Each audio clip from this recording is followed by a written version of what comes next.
Oui, bonjour. Alors, cette fois-ci, c'est une petite vidéo un peu spéciale. Je vais parler un peu d'un jeune homme que j'aime bien. Ah, je vais l'avouer, je l'aime bien. Je l'aime beaucoup, le tigre.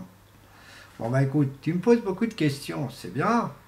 Mais alors, pour quelqu'un qui débute ou quelqu'un qui a fait un peu d'expérience sur de la hi-fi, alors moi, ce que je te donne comme conseil, prendre du HPA, HPA. C'est en gros c'est du un TRM qui est très bien en amplificateur. Si tu veux du 400 watts, 2 fois 400 watts, oui, je te conseillerais plus comme ça. Le problème, c'est que le budget, c'est important. Et ça, Jérémy, il te le dira aussi. Parce que c'est une question de budget.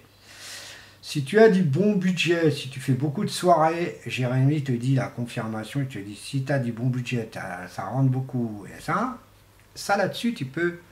Donc, là-dessus, c'est bon. Donc moi, que je te conseille le plus, je te conseille le plus pour un budget, pour quelqu'un qui n'a pas beaucoup de moyens, veut mettre, on va dire, 200 euros. Alors vous savez, tu sais, 200 euros, c'est pas beaucoup. À 200 euros, un ampli avec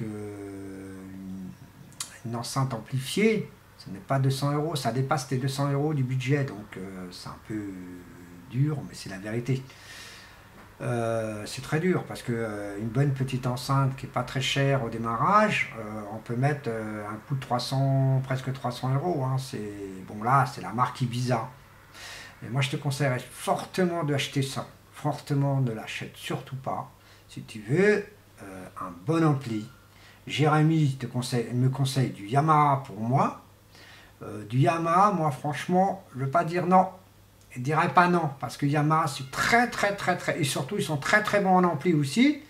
Même on m'a conseillé aussi du ampli Yamaha, professionnel bien sûr, mais pour quelqu'un qui veut un petit ampli, un amplificateur avec une enceinte amplifiée, pardon, moi je lui conseille aussi du Yamaha. Je lui donnerai un Yamaha pas très cher, mais qui est bien.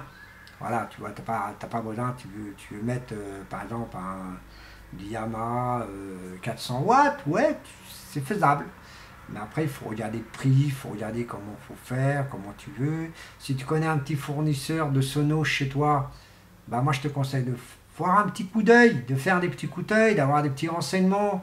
Et là, il te donnera. Tu sais, ils ont le droit de faire les devis, ils sont obligés. C'est la loi, c'est comme ça. Et donc, franchement, Yamaha, c'est très bien. Moi, je vais suivre un peu le conseil de Jérémy. Je vais garder je continue toujours en ampli intérim, donc qui veut dire en gros du HPA. Je continuerai.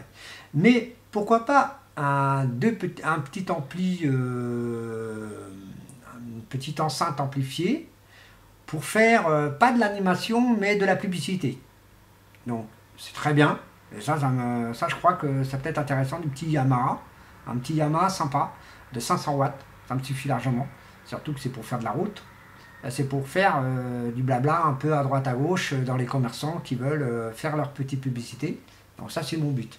Donc voilà. Et ça, pourquoi l'association, elle a besoin de sortir du pognon. Elle a besoin de faire rentrer du pognon surtout. Donc voilà, pour l'instant, avec les petits problèmes que j'ai. Donc je vais voir. Moi, je te conseille, franchement, écoute les conseils de Jérémy, écoute aussi les miens, mais alors, à rapport à mes enceintes que tu m'as parlé en disant du gros jack. Bon, moi, mes enceintes, elles tournent en gros jack. Le problème, ça s'appelle pas du gros jack, ça s'appelle du 635, d'accord? Un jack 635. Alors, pour l'instant, l'amplificateur lui-même n'a pas de jack. Ça ne tourne pas avec des jacks, d'accord? C'est directement des fils dénudés. Et bien sûr, pour que les fils restent longtemps, il faut les bien souder à l'intérieur pour que les fils ne bougent pas. Et après, tu les tords, et là, tu les serres bien, et là, c'est bon. Mais c'est vrai, je dis franchement, c'est vrai, le problème avec les, les, les, les enceintes, les, les enceintes, les amplis, c'est ça, c'est juste ça.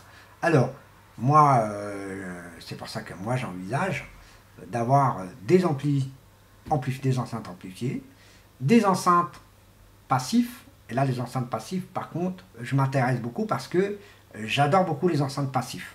Voilà. Alors, je vais aller sur un autre sujet à propos des fils qui pendent. Donc là, je suis d'accord avec vous, hein, que les fils, c'est pas joli, mais si j'avais une banderole devant moi, ça aurait été parfait, parce qu'on voyerait moins les fils. Et donc, vous voyez les fils, vous voyez bien ma vidéo, elle a le contrôleur des jeux de lumière, c'est lui qui a les prises. Donc ça veut dire que les prises, elles sont par terre en réalité. Mais, moi je dis ça à tout le monde, le petit souci, c'est que j'ai pas de banderole encore. J'ai pas encore ce petit système. Le jour que je vais avoir, je vais demander à Sonovant s'il peut me donner des banderoles, même si c'est la publicité de Pioneer, la publicité de Sony, de tout ce que vous voulez. Moi, j'essaierai d'en récupérer parce que j'en aurais besoin. Comme ça me ferait cacher un peu les fils. Et comme ça, personne ne voit qu'il y a des fils par terre, un peu à droite, à gauche. Voilà. Eh bien, écoute, moi, je vous dis merci à tous. Jérémy, je te dis merci beaucoup pour tes conseils que tu me donnes. Et surtout, le tigre, écoute les conseils de Jérémy. Surtout que Jérémy mérite... il te donne beaucoup de bons conseils. Et c'est pas des conseils mythos. Voilà.